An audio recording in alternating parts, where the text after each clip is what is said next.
During the 4th century BC, Asia Minor, Africa, and the rest of the then known Orient was turned upside down by a military and political earthquake that changed the course of history.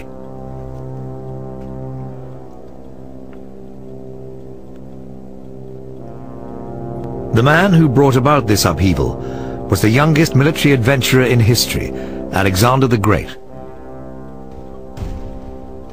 Alexander's Macedonian phalanxes didn't just bring military change, the Macedonian conquests also created a cultural revolution.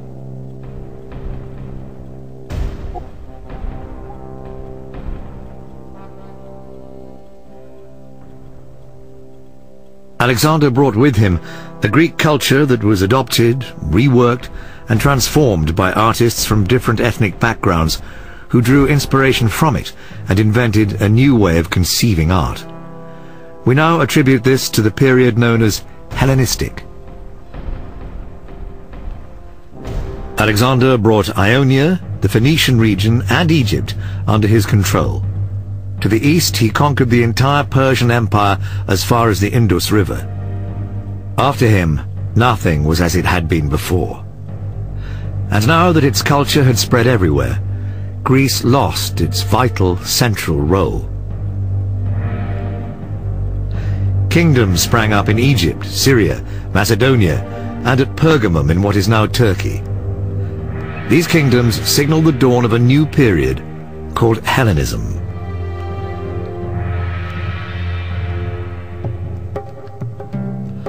Of the many art forms involved in this revolution, the one that most clearly shows the change is sculpture.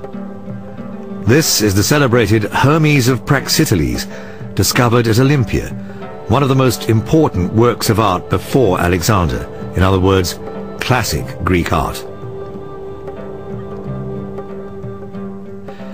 Here the artist seeks balance, clean lines, and perfection of form, a harmony based on aesthetic canons that lay down mathematical proportions and are quite independent of reality.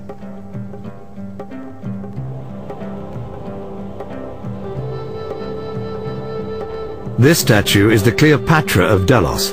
It's from the Hellenistic period. It's not famous, nor is it particularly valuable. The very fact, however, that it is commonplace is an insight into the artist's mind. He's interested in everyday reality, real people, their traits, their features. The women's fashion of the day is evident. Rendering draperies this fine was a real test of skill for the Hellenistic sculptor. As Greece expanded its realm throughout the Middle East, its own artists and craftsmen, looking for creative inspiration, were enticed to explore the flourishing cities on the other side of the Aegean. They headed for Ephesus and Pergamon.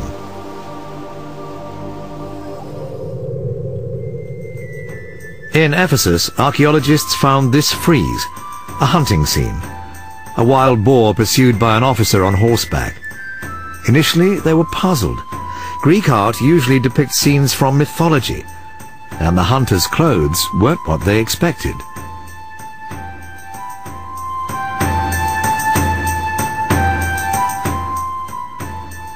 Once all the fragments had been assembled, the mystery was solved. The scene was part of the great frieze sculpted in this little temple, the Temple of Hadrian, which was later rebuilt.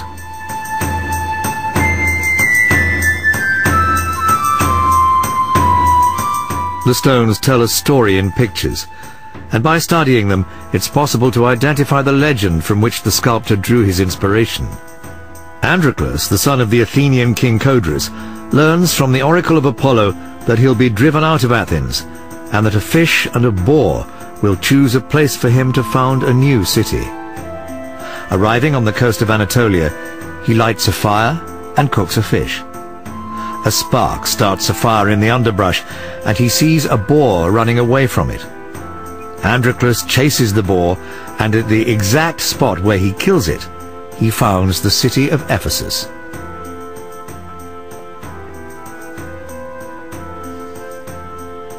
The city we see today dates only from later Roman times, but the streets are the same and laid out with gridiron simplicity, so different from the chaotic nature of Athenian streets.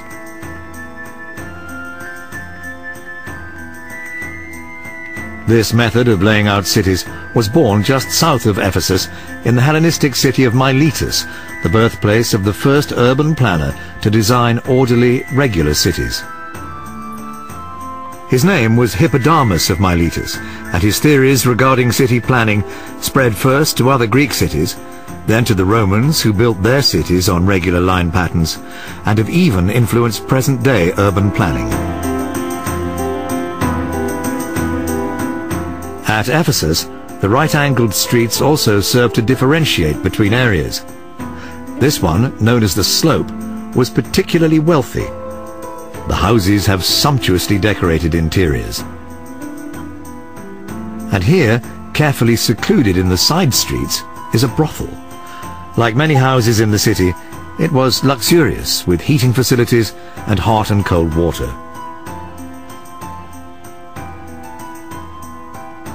And etched into the pavement on the main street is perhaps the advert for the brothel's services: a heart, a woman's face, and a foot showing which direction to take.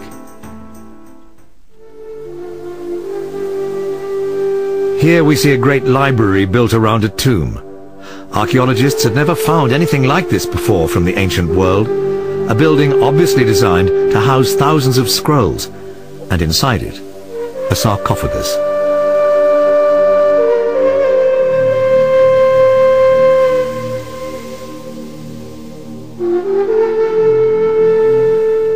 Faced with a unique mix of two totally different buildings, a library and a mausoleum, scholars set out to discover why.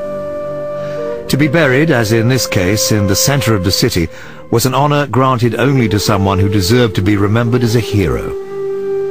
The unearthing of a number of inscriptions revealed that the building had been erected by Julius Aquila Poleminus in honor and memory of his father Celsus, a senator and magistrate in the 2nd century AD. By building a library in front of his father's tomb, Julius sought to remind his fellow citizens that man attained heroic status only through the wisdom contained in the thousands of parchment scrolls that were housed in this amazing library.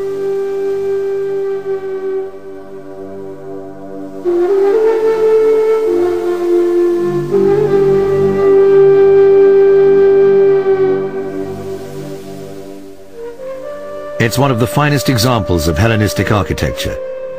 The central columns are taller than those along the sides, just as the upper columns are shorter than those below. What we see, in fact, is something straight out of the theatre. The architect makes his facade leap upward in a surge of movement. And it's this movement, foreign to classicism, that's one of the typical characteristics of Hellenistic art.